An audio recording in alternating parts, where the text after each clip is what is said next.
చెప్పండి అంకుల్, నన్ను క్షమించానని చెప్పండి.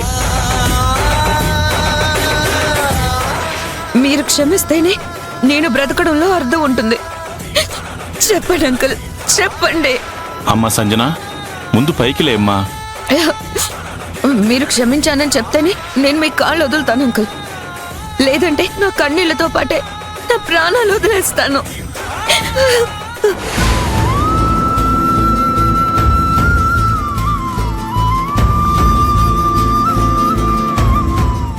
సంజన, అప్పుడు కాదు, ఇప్పుడు కూడా నువ్వేం చేస్తున్నావో ఎలా ప్రవర్తిస్తున్నావో నీకు తెలియడం లేదు. నువ్వు పశ్చాత్తాపడుతున్నావా లేకపోతే క్షమించమని బెదిరిస్తున్నావా?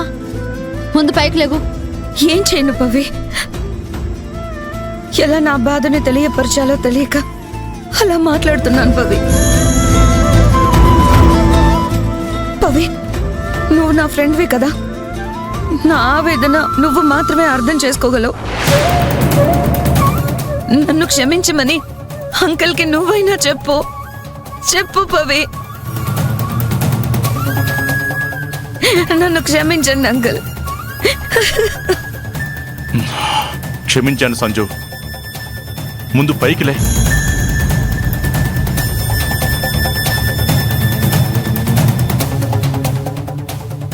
చూడమ్మా సంజన, నువ్వు చేసిన దానికి క్షమించాల్సింది నేను, మీ డాడీనో మరొకరో కాదు, ఆ దేవుడు. ఇంటికెళ్ళి ఆ దేవుడికి నువ్వు చేసిన తప్పును క్షమించమని అడిగితే సరిపోతుంది. లేదంకల్, నేను వెళ్ళను. ఇక ఇంటి నుంచి పూర్తిగా వచ్చేసాను.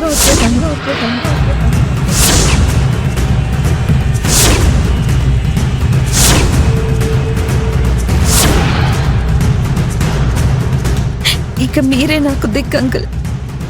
చిన్నప్పటి నుంచి ఈ ఇంట్లోనే పెరిగాను. మీరు ఒప్పుకుంటే ఇక నుంచి ఈ ఇంట్లోనే ఉంటాను. ఇంటి నుంచి వచ్చేయడం ఏంటమ్మా? రాజశేఖర్కి నువ్వంటే పంచ ప్రాణాలమ్మా.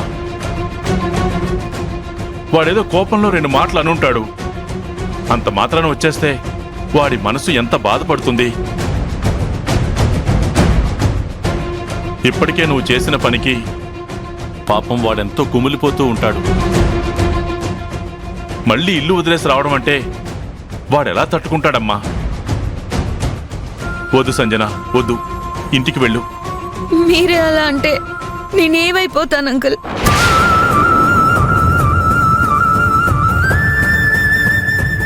నాకు మా ఇల్లు మీ ఇల్లు తప్ప వేరే ప్రపంచమే తెలీదు. మన 2 ఫ్యామిలీస్ తప్ప నాకు ఇంకెవ్వరూ తెలీదు.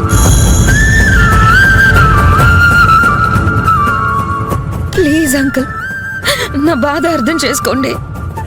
నేను ఇప్పుడు ఇంటికి వెళ్ళలేను.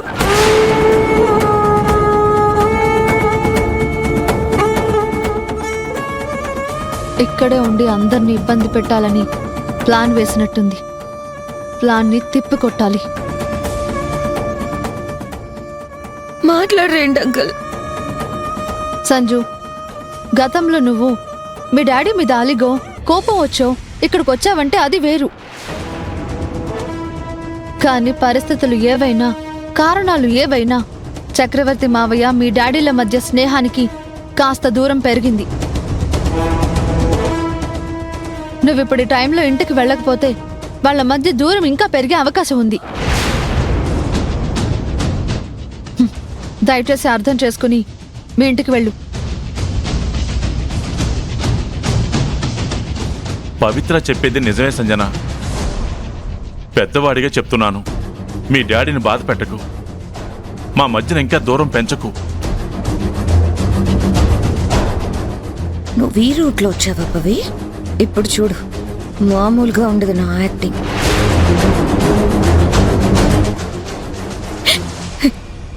ఇక నేను మా ఇంటికైతే వెళ్ళలేను అంకుల్. ఎక్కడికైనా వెళ్ళిపోతాను.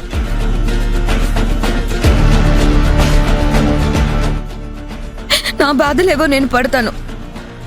పెద్ద మనసు చేసుకొని నన్ను క్షమించి నా పరిస్థితిని అర్థం చేసుకుంటారనుకున్నాను. నేను చేసిన దానికి మీకు ఆ మాత్రం కోపం ఉండడంలో తప్పులేదు. వస్తాను uncle. Bye bye Seethamma. Bye Pavi. Bye ఆదే. మంచిది, బయలుదేరు.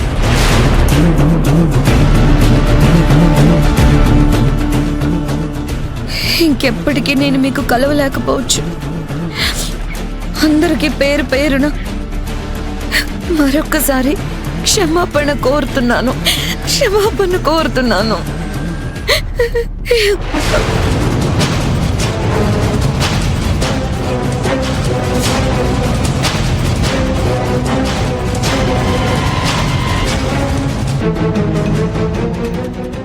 సంజు,